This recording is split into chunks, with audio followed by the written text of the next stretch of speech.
Welcome everybody to the sports culture, all things sports. It's Jay Banfo, and we got to talk about the Los Angeles Lakers. But before we get into that, like, comment, share, subscribe, and thanks for your support. Now, unfortunately for Laker fans, we have to have an uncomfortable conversation. So my intent with this video is not to necessarily blame one individual for what's currently going on, but I got to keep it real. LeBron James needs to get the bulk of the blame for the Lakers being in this bad situation at this point. So on Christmas Day, to a nationally televised audience, the Houston Rockets defeated the Los Angeles Lakers 119-96. The game was never really close as the Lakers were down 12 points at the end of the first quarter. Luka Doncic led the Lakers with 25 points, 5 rebounds, and 7 assists, while LeBron James finished with 18 points, 2 rebounds, and 5 assists. And that's where I want to start at. Those numbers, especially for a 41-year-old, it looks pretty good. But if you actually watch the games like I do, LeBron James had an awful game. I'm about to play some clips from last night's game, and I want you to only focus on LeBron.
Now, did you see that effort from LeBron James on defense? That man refused to box out, didn't rotate on defense, and just overall lacked any type of intensity on the defensive end.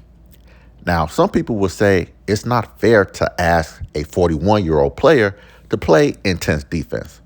And to those people, I'll say this: stop making excuses for LeBron. If he can dunk over Luke Cornett and scream at him for what it seemed like 5 minutes, LeBron can give a better effort on defense. Playing defense, for the most part, is all about effort. Everybody knows Luka Doncic and Austin Reeves are bad defenders, but at least they try. I can't say that for LeBron, and at this point, I don't think he's going to change. I was really optimistic that when LeBron returned to the Lakers from his injury, that he would be an asset to the team. And in the beginning, he really was. But I think ever since that Phoenix game, when he was laughing with the Suns players during the middle of the game, and Coach JJ Redick had to use a timeout, things just haven't been the same. Coach JJ Redick has voiced his frustrations with the Lakers as well. Been a good basketball team. When we haven't, we're a terrible basketball team. And tonight we were a terrible basketball team. And that started legitimately right away. We don't care enough to do the things that are necessary. We don't care enough to be a professional. It's, we had it. It can change like that. We don't have it right now. What I said the other night, it's a matter of making the choice. And too often we have guys that don't want to make that choice. And it's pretty consistent who those guys are. And so Saturday's practice, I told the guys, it's going to be uncomfortable. The meeting is going to be uncomfortable. I'm not doing another 53 games like this. Now, if he's going to call out his team in that fashion, he has to put a name on it at this point. This isn't the first time he's thrown his players under the bus. I think it was just last week where he said one of his players didn't know what a flood was. Now, I have to blame coaching for that because that's his job, to have the players know what to do. So I do want to place some blame on Coach JJ Redick for what's happening with the Lakers. However, whether fair or unfair, LeBron has to get the majority of the blame. The evidence is clearly there why the Lakers have all of a sudden regressed as a team. The stats say when LeBron is in the lineup with Rui Hachimura, DeAndre Ayton, Luka Doncic, and Austin Reeves, the team has a negative net rating.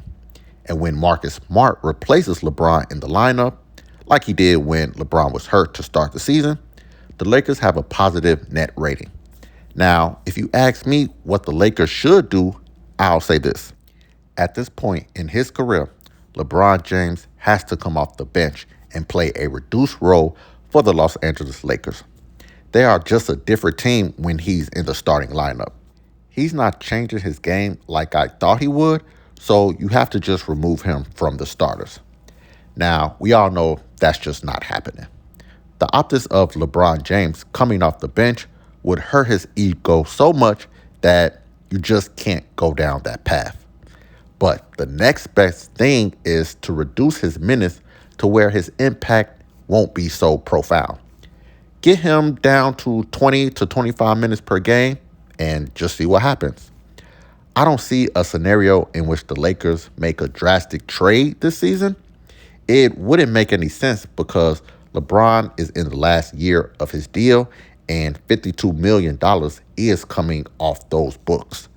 The smart move has to be to stand down the rest of the season. Don't re-sign LeBron James, but instead re-sign Austin Reeves and build around Luka Doncic with the stench of LeBron James finally gone in LA. Now, with that being said, like, comment, share, subscribe, and I'll see y'all next time.